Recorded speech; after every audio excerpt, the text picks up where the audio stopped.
چین نے مصنوعی ذہانت کی ایپ ڈیپ سیک کو کیا لانچ کیا کہ دنیا بھر کی مالیاتی منڈیوں میں ہلچل پیدا ہو گئی ہے اور امریکی صدر ڈونلڈ ٹرمپ اسے امریکی ٹیک انڈسٹری کے لیے خطرے کی گھنٹی کہنے پر مجبور ہو گئے ہیں۔ ڈیپ سیک کا دعویٰ ہے کہ اس کی مصنوعی ذہانت کا ماڈل R1 ان کے حریفوں کے ماڈل کی لاگت کے مقابلے میں انتہائی کم لاگت سے تیار کیا گیا ہے۔ اس دعوے نے پوری صنعت کے مستقبل کے بارے میں بہت سے سوالات اٹھائے ہیں اور اس کی وجہ سے دنیا کی کچھ بڑی کمپنیوں کی قدر میں کمی بھی واقع ہوئی ہے۔ ڈیپ سیک لانچ ہونے کے صرف ایک ہفتے کے بعد امریکہ میں سب سے زیادہ ڈاؤن لوڈ کی جانے والی مفت ایپ بن گئی ہے۔ ایسے میں سوال یہ پیدا ہوتا ہے کہ یہ پہلے سے مستحکم اور بظاہر بہت زیادہ مہنگے اپنے امریکی حریفوں جیسے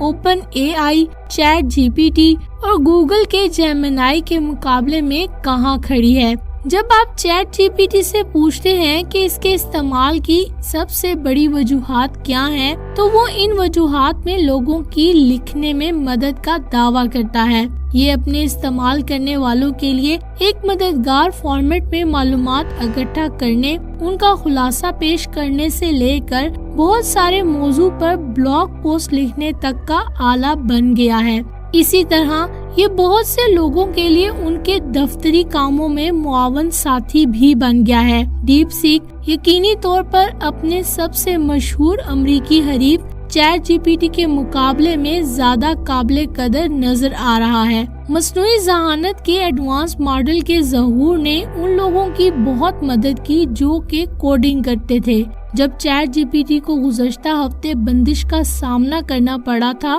تو بہت سے کوڈنگ کرنے والے یا ڈیولپر صارفین نے سوشل میڈیا پلیٹ فارم ایکس پر مزاحیہ پوسٹیں کرنا شروع کر دی تھی کہ وہ اپنے وفادار آلے کے بغیر اپنا کام صحیح طرح سے نہیں کر پا رہے ہیں۔ جنوبی کوریا کے دارالحکومت سیول میں سامسنگ میڈیکل سینٹر میں اے آئی کے محقق جو کہ میڈیسن یعنی طب اور مصنوعی ذہانت میں تحقیق کرنے کے شعبے سے وابستہ ہیں، منگل کو انہوں نے سوشل میڈیا پلیٹ فارم لنکڈ پر ایک پوسٹ میں یہ لکھا کہ میں ڈیپ سیک سے کافی متاثر ہوا ہوں۔ کوڈنگ کے دوران ہم عام طور پر اے آئی چیٹ بوٹس کو اس حد تک لے جانے کی کوشش کرتے ہیں کہ وہ پھٹ جائے تاکہ کوڈنگ میں مدد کرنے والے اس ایپ کی صلاحیتوں کو دیکھا جا سکے۔ آج میرے سامنے واقعی ایک مشکل اور پیچیدہ مسئلہ ہے، یہاں تک کہ chat G P T O1 بھی اس کا مناسب حل نہیں دے سکا۔ میں نے پھر ڈیپ سیک پر ایک کوشش کی، اس نے اسے فوراً ہی درستگی کے ساتھ حل کر دیا۔ چین کی تیار کردہ مصنوعی ذہانت کی ایپ ڈیپ سیک کی بڑھتی ہوئی مقبولیت نے امریکہ اور یورپ میں سرمایہ کاروں کی نیندیں اڑا دی ہیں اور دیکھتے ہی دیکھتے امریکہ میں ٹیکنالوجی کی بڑی کمپنی انویڈیا کی مالیت کا چھٹا حصہ جس کا حجم $500 ارب بنتا ہے غائب ہو چکا ہے۔ امریکی صدر ڈونلڈ ٹرمپ نے بھی چند گھنٹے قبل امریکی ٹیکنالوجی انڈسٹری کو یہ خبردار کیا اور کہا کہ چینی ایپ کے بعد ہماری انڈسٹری کو جاگ جانا چاہیے۔ انہوں نے چینی ایپ کو مثبت پیش رفت قرار دیا اور کہا کہ امریکہ کے پاس سب سے عظیم سائنسدان ہیں اور یہ بات مجھے چینی قیادت بھی بتا چکی ہے۔ پیر کے دن ڈیپ سیک کے اچانک مقبولیت کے بعد انویڈیا سمیت مصنوعی ذہانت کی عالمی صنعت کے بڑے ناموں